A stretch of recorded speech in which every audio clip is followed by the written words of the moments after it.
Hi, what's up guys? Today we're just going to do a quick little update on the IS300. Alright, so last time you guys saw this, we took the subframe out and we took all the control arms off, but we actually kind of skipped ahead because we didn't show you guys cleaning it or painting anything. But last video we said we were going to show you guys that stuff, but it's kind of just, I don't know, it was stuff that didn't really need to be shown. It wasn't anything special. But so now we're going to just go and show you guys all the stuff that we put in, everything that's all painted, and we'll just go over everything. Alright, so now this is everything, well, almost everything back in. So Matt went ahead and wire wheeled and power washed basically everything, the subframe, the diff, a lot of just like extra pieces that were on here, and he went ahead and repainted everything. And then at the same time, when we went to go install it back in the car, we threw all of the figs slash Super Pro bushings and everything. So the diff has all the new bushings and everything, the same with the subframe. And then we started getting more antsy and we started throwing all the control arms and stuff in at the same time. So now all the figs, control arms, the traction rod, and all the toe adjustment arms are in. The coilovers are in now. So now we just have to wait to do all the knuckles and put the axles in. That's pretty much it that's left in the back. And I also forgot to mention that we got to do the upper control arms as well. So I've been bringing them over to work to press the bushings out, and so the upper control arms we're gonna keep the stock ones, but we're gonna change out the ball joint, and we have the new urethane bushings to go in for the subframe side. So we still got to do that. And then same with the knuckles. The knuckles, I was able to press the bearings out and all the bushings out of them. So now I just got to go and basically just reassemble them now. And then when Matt picked up this car, when we got a new exhaust for it, it didn't have one of the exhaust hangers for like where the diff goes, which we thought was kind of weird. We don't really know why they cut it off. But so when he had his Catback on, the Catback hung low in like this area just because it didn't have one of the two hangers on there, and it always would scrape and stuff. So when the diff was out, we welded a kind of like a new hanger in.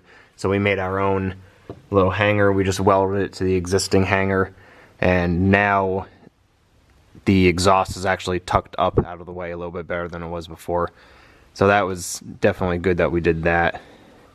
So now the exhaust will be all set. Matt actually just spent today cleaning it up so it's not all oily because it was oil over it. Yeah, the entire exhaust was basically covered in oil. So Matt went ahead and cleaned all that. We could actually put the sway bar back in too. Mm-hmm. That's true. I just looked at that now. That's about it. That's about all that's left until we get the knuckle in.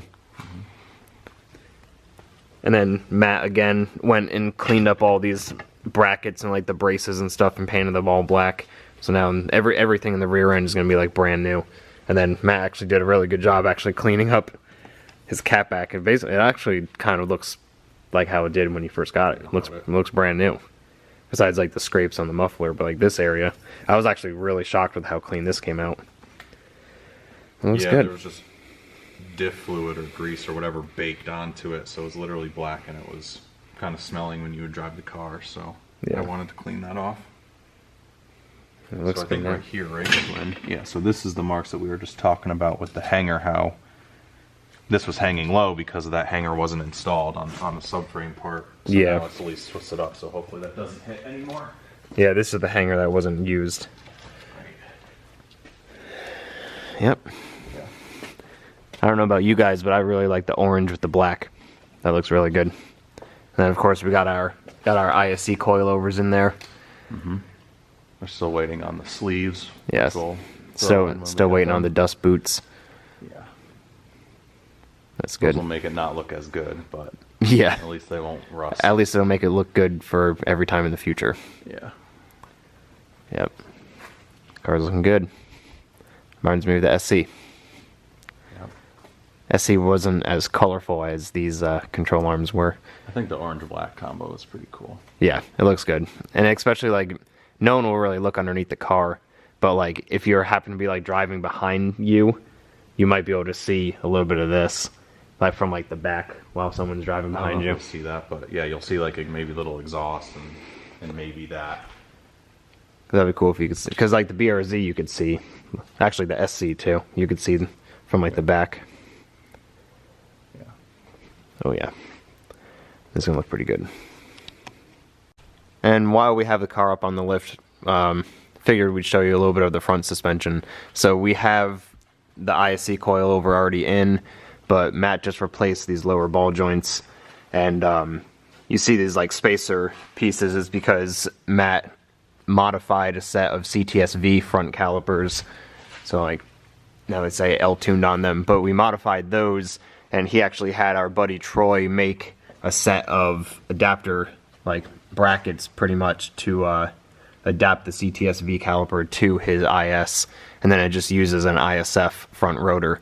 So in order to get everything to clear, like this bracket and everything, he needed to have these spacers made for it. And then obviously the figs end links with the Eibach front sway bar, just like the rear.